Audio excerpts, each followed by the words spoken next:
Morjesta! Se olisi Pokeninja taas täällä ja nyt olisi 5. päivän luukku tiedossa.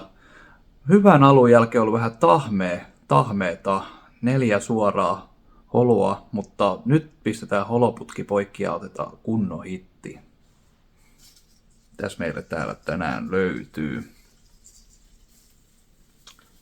Meiltä löytyy Mega Evolution. Tästä tulee varmasti hitti. Ja kultaa. Sitä lähdetään hakemaan. Mega Kangaskhan. Katsotaan, jos saataisiin semmonen täältä. Jes, ja sitten lähdetään katsomaan.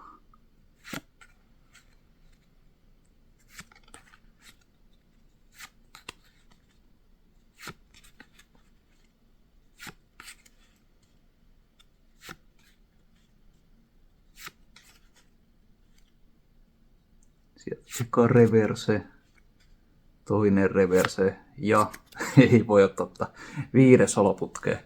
Voi ei. Mutta hei, 6. ihan varmasti tulee hitti. Se on pakko olla näin. Seuraava luukku. Moikka!